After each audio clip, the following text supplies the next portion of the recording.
नमस्कार, ABP news देख रहे हैं आप और मैं हूं आपके साथ शिरीन। और आइए इस वक्त सीधे आपको लिए चलते हैं अगरतला, जहां इस वक्त प्रधानमंत्री नरेंद्र मोदी पहुंचे हुए हैं। पूर्वोत्तर के राज्यों को बड़ी सौगात आज दी जाएगी प्रधानमंत्री की तरफ से और इस वक्त रोड शो किया जा रहा है। और वहीं की तस्वीरें हैं अगरतला में प्रधानमंत्री नरेंद्र मोदी का ये रोड शो। देखिए, पूर्वोत्तर में अब जिस तरीके से चुनाव भी होने हैं और लिहाजा उसी को देखते हुए प्रधानमंत्री नरेंद्र मोदी का ये दौरा, अगरतला में रोड शो करते हुए प्रधानमंत्री नरेंद्र मोदी का यह काफिला जो इस वक्त आप देख रहे हैं। वहां बैरिकेड के दूसरी तरफ, दोनों तरफ आप देखिए किस तरीके से भारी समर्थकों का और कार्यकर्ताओं का जमावड़ा, जनता दोनों तरफ बनी हुई है और प्रधानमंत्री के स्वागत में यहां पर आप लोगों को देख पा रहे हैं। गुजरात विधानसभा चुनाव के बाद बीजेपी का अब जो पूरा फोकस है वो इन दो पूर्वोत्तर के राज्यों त्रिपुरा और मेघालय में है, क्योंकि यहां अगले साल विधानसभा का चुनाव होना है और ऐसे में बड़ी सौगात आज प्रधानमंत्री नरेंद्र मोदी की तरफ से दी जाएगी। यह दौरा इसलिए भी खास हो जाता है क्योंकि तवांग झड़प के बाद पूर्वोत्तर का दौरा करने के लिए यहां प्रधानमंत्री पहुंचे हुए हैं। त्रिपुरा और मेघालय दो जगहों की यह यात्रा। फिलहाल अगरतला से सीधी तस्वीरें, जहां प्रधानमंत्री नरेंद्र मोदी का यह काफिला आगे बढ़ता हुआ, दोनों तरफ लोगों का जमावड़ा साफ देखा जा सकता है। और अब इस गाड़ी में अंदर बैठे हुए प्रधानमंत्री देखिए कैसे फूलों की बारिश करके फूल उन पर बरसाए जा रहे हैं और कुछ इस तरीके से उनका स्वागत किया जा रहा है। प्रधानमंत्री भी सभी लोगों का हाथ हिलाकर अभिवादन स्वीकार करते हुए उनके स्वागत को तवज्जो देते हुए प्रधानमंत्री का ये काफिला और उसमें आगे बैठे हुए प्रधानमंत्री साफ तौर पर देखे जा सकते हैं। अगरतला से ये सीधी तस्वीरें हैं जहां आज करोड़ों की सौगात लोगों को दी जाएगी। त्रिपुरा की राजधानी अगरतला से सीधी तस्वीरें हैं ये। 6,800 करोड़ से भी ज्यादा की परियोजनाओं की आधारशिला रखने का कार्यक्रम है आज प्रधानमंत्री नरेंद्र मोदी का और शिलान्यास भी वो करेंगे। इन परियोजनाओं में आवास, सड़क, कृषि, दूरसंचार, सूचना, पर्यटन सहित कई अलग अलग क्षेत्रों की परियोजनाएं शामिल हैं, जिसमें सीधे तौर पर जिससे जनता को, वहां रह रहे लोगों को फायदा पहुंचेगा। और उसी का ऐलान करने के लिए इस वक्त प्रधानमंत्री पूर्वोत्तर के दौरे पर मौजूद हैं। जो तस्वीरें आप इस वक्त देख रहे हैं अगरतला से, देखिए प्रधानमंत्री नरेंद्र मोदी और कितना हुजूम यहां पर लोगों का साफ तौर पर देखा जा सकता है। बड़ी संख्या में लोग यहां इकट्ठा हुए हैं प्रधानमंत्री को सुनने के लिए और ये जानने के लिए कि आज प्रधानमंत्री उन्हें क्या सौगात देने जा रहे हैं।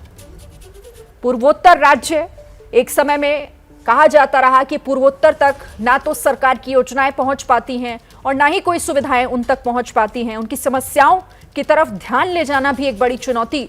लेकिन प्रधानमंत्री कई बार पूर्वोत्तर के राज्यों का दौरा कर चुके हैं, वहां पहुंचकर लोगों से मिलते रहे हैं और इस वक्त भी एक ऐसे ही मिशन के तहत प्रधानमंत्री नरेंद्र मोदी पूर्वोत्तर के राज्य त्रिपुरा में इस वक्त मौजूद हैं और उसकी राजधानी अगरतला से ये सीधी तस्वीरें, जहां प्रधानमंत्री अब से थोड़ी ही देर बाद इस मंच से तमाम लोगों को संबोधित भी करेंगे और फिर देखना होगा कि क्या महत्वपूर्ण बात इस मंच से प्रधानमंत्री कहते हैं। त्रिपुरा और मेघालय दोनों इस लिहाज से भी महत्वपूर्ण हो जाते हैं क्योंकि अगले साल यहां पर चुनाव भी होना है और उससे पहले आप इसे तैयारी के तौर पर देखिए कि कैसे लोगों के बीच पहुंचकर उनकी नब्ज टटोलने की कोशिश है ये प्रधानमंत्री नरेंद्र मोदी की। तो पीएम का पूर्वोत्तर दौरा और देखिए कौन कौन सी परियोजनाएं हैं, किस क्षेत्र से जुड़ी हुई, वो भी हम आपको आपके टेलीविजन स्क्रीन पर दिखा रहे हैं, जिनसे जुड़ी परियोजनाओं का उद्घाटन या फिर शिलान्यास आज प्रधानमंत्री के जरिए वहां होगा, जिसमें पर्यटन भी है, कृषि भी है। 6,800 करोड़ की परियोजनाएं हैं जो खर्च इनमें होगा। 6,800 करोड़ की परियोजनाएं, इससे इसकी आधारशिला और शिलान्यास का कार्यक्रम आज प्रधानमंत्री करने जा रहे हैं सीधे तौर पर। और इससे पहले उन्होंने एक रोड शो किया। अभी देखिए उनका स्वागत सत्कार किया जा रहा है मंच पर, जो इस वक्त तस्वीरें हैं। प्रधानमंत्री नरेंद्र मोदी उन्हें उपहार के तौर पर ये तोहफा जो आप इस वक्त देख रहे हैं वो दिया जा रहा है और इसके बाद इस मंच से ही प्रधानमंत्री देखना होगा कि क्या ऐलान करते हैं।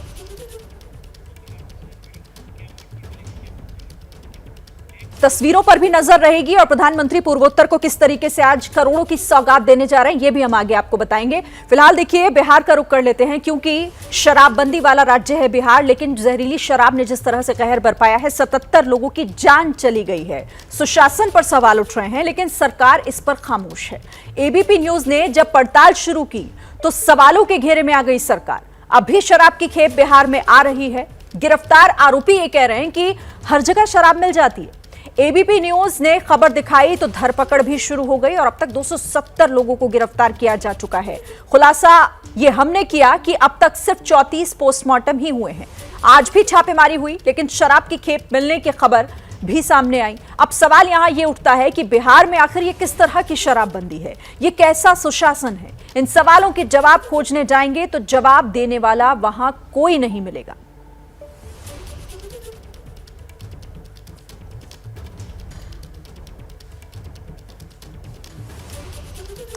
तो बिहार के 77 लोगों की मौत के बाद भी शराब मिलने का सिलसिला वहां नहीं थम रहा है। बाहर से लगातार शराब की खेप जो है वो बिहार तक पहुंचाई जा रही है, लोगों के हाथों तक थमाई जा रही है। कल ही एक्साइज डिपार्टमेंट के छापे में छपरा में शराब की बड़ी खेप पकड़ी गई। तो अब भी बाहर से शराब की खेप भेजी जा रही है। जैसा कहा जा रहा था कि बॉर्डर वाले जो इलाके हैं वहां से सप्लाई होती है और एक्साइज विभाग ने छपरा में ये छापेमारी की और इसके बाद वहां पर एक बड़ी खेप शराब की जब्त की गई है। ग्राउंड पर एबीपी न्यूज की पूरी टीम मौजूद है। मेरे सहयोगी अभिषेक उपाध्याय की एक एक्सक्लूसिव रिपोर्ट आपको दिखाते हैं। सारण जिले के एक्साइज सुपरिटेंडेंट रजनीश राज हमारे साथ हैं और ये जो आप देख रहे हैं ये यहाँ पर बरामदगी है। ये शराब यहाँ पर पकड़ी गई है और ये शराब जानकारी ये है कि रात में पकड़ी गई है। हमारे साथ में यहाँ के एक्साइज सुपरिटेंडेंट हैं, वो और जानकारी देंगे। रजनीश जी, मुझे ये जो कैमरे में दिख रहा है ये खेप पूरी ये कब पकड़ी? ये कल रात में करीब हम लोग 2 बजे माझी चेक पोस्ट पे हम लोगों ने पकड़ा है। इसी रात 2 बजे मिडनाइट ऑपरेशन में हम लोगों ने पकड़ा है। और हम लोग को सूचना मिली थी कि यूपी से आ रहा है कुछ शराब का खेप। हम लोग लगातार एक दिन पहले भी इस गाड़ी से हम लोगों ने 80 कार्टन सामने आप देख सकते हैं गाड़ी लगी हुई है, इससे हम लोगों ने पकड़ा था। कल रात में फिर पकड़ी गई है और लगातार हम लोग इस विजिलेंस यानी कि इसी छपरा में, बिल्कुल वो हमारा एंट्री पॉइंट है, यूपी का एंट्री पॉइंट है, उसी हम लोगों ने पकड़ा है। में कौन सा जिला लगता है? अब बलिया जिला लगता है। बलिया से माझी होते हुए यहाँ एंट्री कर जाता हूँ। मुझे पर दिखाई क्या क्या पकड़ा गया है? ये एक्चुअली फॉरेन लिकर का ब्रांड है और ये डिफरेंट ब्रांड का, ये सारे अलग अलग ब्रांड, सारे अलग ब्रांड है। ये लाके यहाँ पे लोग सेल करता और इस ट्रैक्टर से लेके आ रहे थे रात में करीब 2। यहीं पर है ट्रैक्टर यही जरा देखते हैं। देखिए एक ट्रैक्टर भी यहाँ पर मौजूद है। एंट्री किस तरह से हो रही थी, ला किस तरह से, ये भी दिखाते हैं। आइएगा मेरे साथ, कैमरामैन राजेश हमारे साथ हैं। यही वो ट्रैक्टर है जिससे लोग शराब रात के लेके आ रहा था। तो ये मतलब छुपाया हो, कैसे छुपाया हो? ये नीचे बिछा दिया था उन्होंने, ट्रैक्टर के डाले के नीचे बिछा दिया था। ऊपर से एक प्लेन ये रख दिया था, तिरपाल रख दिया था। ये जो आई फिर से चलते, ये जो बरामदगी हुई है रजनीश जी, इस तरह की कितनी बरामदगी आप कर चुके हैं? अगर हम हाल फिलहाल की बात करें, ये एक दिन पहले भी हम लोगों ने एक सामने आप पिकअप देख रहे हैं, इसमें शिमला मिर्च के नीचे छिपा के करीब 80, ये जो पिकअप है इसमें शिमला मिर्च के नीचे रखा हुआ था, उसको हम लोगों ने पकड़ा है और लगातार ये हम लोग का ऑपरेशन जारी है। बिहार के मसरक के बाद एक्साइज की टीम छपरा के दीचपरा गांव भी पहुंची और ये वही गांव है जहां पर शराब माफिया रवीश महतो का सिक्का चलता है। वहां से वरुण जैन ने एक रिपोर्ट हमें भेजी है, वो आपको दिखाते हैं। एबीपी न्यूज की टीम छपरा जिले के अंदर मौजूद है और आप देख सकते हैं जो एक्साइज डिपार्टमेंट है उसने एक गांव के ऊपर छापा मारा है।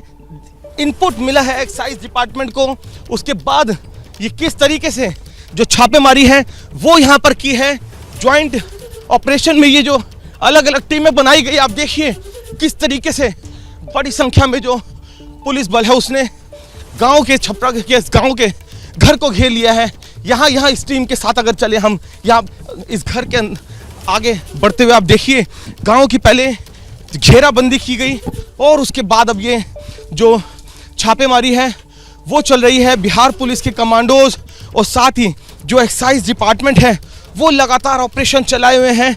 छपरा के अंदर भी बड़ी संख्या में जो लोगों की जो मौत है वो हुई थी, बशरक के अंदर बड़ी संख्या में लोगों की मौत हुई और उसके बाद ये इलाके और इनके आसपास जो जुड़े गांव हैं वहां पर कुछ इस तरीके से जो चेकिंग है, जो छापेमारी है, वो एक्साइज डिपार्टमेंट की लगातार चल रही है। आप देखिए किस तरीके से इनको पता है कि जैसे गांव में अगर ये छोटे छोटे पेड़ हैं, ये जैसे केले का पेड़ है, ऐसे ही जगहों के अंदर चालाकी से जो स्पिरिट है उसको छिपा कर रखा जाता है। और इसी वजह से जो खेत और साथ ही जो इस तरीके से जो घास के ढेर होते हैं, आप देखिए इधर, अपने कैमरामैन से कहूँगा दिखाएं, ये इस तरीके के ही ढेर से कल एबीपी न्यूज़ ने खुलासा किया था कि कैसे जो शराब थी वो छुपा कर रखी गई थी। और अब देखिए उसी अपनी स्ट्रैटेजी में ये जो बिहार एक्साइज की पुलिस है वो जो छापेमारी है वो कर रही है।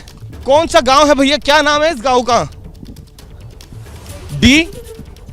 डी छपिया डी छपिया गांव है। कितने घर हैं इस गांव के अंदर? 22 टोला है, 5,500 बीघा है। 5,500 बीघा में घर कितने होंगे? घर तो कहूँ नहीं होगा, घर कम से कम हमको लगता है कि 1,000-1,500 से ऊपर एरिया है। आसपास के इलाके तक फैला हुआ है ये। हाँ जी। ईमानदारी से शराब बिकती है? शराब बिकता था, ये शराब बिकता था यहाँ पे। कोई डर नहीं था? आपको लगता है कि खुलेआम चल रहा है? यहाँ 2-3 बार धरा के गया, फिर भी आया, फिर अपना उसका बाद शादी ब्याह हुआ, उसका बाद बाहर गया, फिर आया। अब शराब बिका कि नहीं बिका उसका बाद नहीं बता सकता। मगलहिया में बिकता था, जो हॉस्पिटल में भर्ती है। मेरा भतीजा भी दारू पिया, वो भी हॉस्पिटल में भर्ती है। गुड्डू कुमार सिन्हा पटना भर्ती है। तो क्या शराब माफिया आराम से यहाँ पे काम कर रहे हैं? कोई डर नहीं है, आराम से मिल जाती है? अरे मना करने के बाद भी ये लोग बेचते थे। मना करने के बाद भी पुलिस आती थी यहाँ पर? पुलिस तो आता था। तो शराबबंदी वहां लागू है, लेकिन बावजूद इसके किस तरीके से शराब बन भी रही है, बिक भी रही है, लोगों तक पहुंच रही है और सीधे तौर पर उनकी जान जा रही है। मेरे साथ इस पर बात करने के लिए मेरे दो सहयोगी अभिषेक उपाध्याय और साथ ही वरुण जैन दोनों जुड़ रहे हैं, जो लगातार ग्राउंड पर हैं। आपने उनकी रिपोर्ट्स भी देखी। अभिषेक, मैं आपसे शुरुआत कर लेती हूँ। आप वहां घूम रहे हैं, ढूंढ रहे हैं, जिस तरीके से लगातार ये तमाम चीजें सामने आ रही है कि आखिर कैसे हो रहा है ये सब कुछ, क्या समझ आ रहा है अभिषेक? वहां पर यहां शराबबंदी लागू है, लेकिन बावजूद इसके शराब बनती हुई हर जगह दिख रही है, छापेमारी में बरामद भी हो रही है। और शरीर ये बेहद ही आसान है। देखिए, वरुण जैन की रिपोर्ट हम लगातार दिखा रहे हैं कि अलग अलग हिस्सों में वरुण जा रहे हैं और वहां पर कितनी आसानी से शराब मिल जा रही है। मैं इस समय छपरा में हूं। आप सोचिए, जहां इतनी ज्यादा मौतें हुई हैं शरीन, वहां कल रात में शराब पहुंच गई और यहां छपरा के अंदर तक पहुंच गई। एक पूरी बड़ी खेप पहुंच गई शराब की, ट्रैक्टर में भर के शराब आई। एक्साइज डिपार्टमेंट ने उसे पकड़ लिया, लेकिन कितना पकड़ रहे हैं, कितना छूट रहा है, कैसे आ रही है, ये सारे सवाल हैं। और उस पर मुद्दा ये भी है, देखिए, हमने एक ऐसे कैदी का इंटरव्यू किया शरीन, जो पुलिस की कस्टडी में है और वो उसके हाथ में हथकड़ी लगी है। वो कह रहा है कि अभी मेरे साथ चलिए, मैं अभी आपको बता देता हूं कि छपरा के सदर अस्पताल के पास में शराब कहां मिलती है। पुलिस के सामने ये दावा कर रहा है, कह रहा है चप्पे चप्पे पे शराब छपरा मिलती है। ये सब दावे हो रहे हैं। और इसके बाद जब मौतों का आंकड़ा आ रहा है तो हमने इंटरव्यू किया, हमको पोस्टमार्टम हाउस के इंचार्ज बता रहे हैं कि सिर्फ 34 पोस्टमार्टम हुए शवों के, 34। बाकी का क्या हुआ कुछ पता नहीं है। जो मुखिया है गांव के, जहां सबसे अधिक मौत हुई है, वो बता रहे हैं कि बिना पोस्टमार्टम के बॉडी जला दी गई है। तो एक और शराब की खेप और दूसरी और मौत को छिपाने, पर्दा डालने की कवायद, ये दोनों ही बातें बेहद संगीन हो जाती हैं। यानी देखिए किस तरीके से अब इन तमाम चीजों पर पर्दा डालने की कोशिश सरकार, प्रशासन, सबकी तरफ से हो रही है। वरुण का भी मैं रुख कर लेती हूँ। वरुण, आप लोगों से भी बात कर रहे थे और वो उन लोगों को जानकारी है कि कहां पर मिलती है। बंद होने के बाद दोबारा से लोग इसी तरीके का धंधा वहां शुरू कर रहे हैं। देखिए, बिल्कुल मैंने खुद जाकर पड़ताल की। मैं गांव-गांव गया हूं। वहां पर बच्चा हर आदमी जानता है कि इस घर में शराब मिलेगी। यहाँ से आप 100 कदम दूरी पर चले जाओ, वहां पर शराब मिलेगी। वहां अब आप अभी के लिए फिलहाल आप जाएंगे तो क्योंकि सख्ती है, बिहार के अंदर इतनी बड़ी संख्या में लोग मर गए हैं, तो हो सकता है वो, अगर आप बाहरी आदमी है तो आपको फिलहाल अभी देने के लिए मना कर दे, लेकिन लोकल आदमी को अभी भी जो शराब है वो आराम से उपलब्ध हो रही है। शिरीन, देखिए, पूरा नेक्सस एक पूरा बना हुआ है। कहीं ना कहीं जो पूरा शासन प्रशासन है उसकी मिली भगत से ही ये पूरा नेटवर्क चल रहा था। अभी जरूर इतनी मौतों के बाद अगर सख्ती हुई है, छापेमारी चल रही है, तो कई जगह पर शराब बंद जरूर हुई है, लेकिन अभी भी मिल रही है। तो कहीं ना कहीं जिस तरीके से शराब बंदी के बावजूद बिहार के अंदर हर गांव, हर गली, हर जिले के अंदर शराब बिकती और मिलती हुई नजर आ रही है, उससे साफ है कि ये बिना प्रशासन और बिना पुलिस की शहर के तो संभव ही नहीं है कि इस तरीके से पूरा का पूरा नेक्सस चल रहा हो। तो ऐसे में जो पॉलिटिकल विल है वो बहुत ज्यादा स्ट्रांग होनी चाहिए, क्योंकि शिरीन जिस तरीके से नेताओं के ही कुछ इस तरीके के अजीबोगरीब बयान आ रहे हैं, उससे वो कहीं ना कहीं मोटिवेट करता है उस पुलिस को, उनके ऊपर उसकी सख्ती बरतने का कोई उसका इंपैक्ट नहीं आता उनके जो भाषण को। तो यानी कि पॉलिटिकल विल होना भी जरूरी है और उसके साथ साथ पुलिस को अपने कहीं ना कहीं कमी यहाँ नजर आ रही है। और इसी वजह से फिर ऐसी शराबबंदी का क्या फायदा जब छिप के चोरी से शराब लोगों को मुहैया हो ही रही है। बहरहाल आप दोनों नजर रखिएगा। फिलहाल आप दोनों का शुक्रिया। तो ये बड़ी खबर और इस पर लगातार हमारी नजर बनी हुई है। क्या मजबूरी है मेरी बताइए, मैं अभी आपको बताती हूँ कि मैंने ओए होए होए होए नमकीन के चटकारे लेते हुए टकटकी मार के डिबेट शो को पॉज रिपीट कर करके देख रहे हैं जोगिंदर जी। इनकी तरह आप भी देखें अपनी फेवरेट डिबेट्स को रिपीट कर और डाउनलोड कीजिए एबीपी लाइव ऐप अपने स्मार्ट टीवी पर।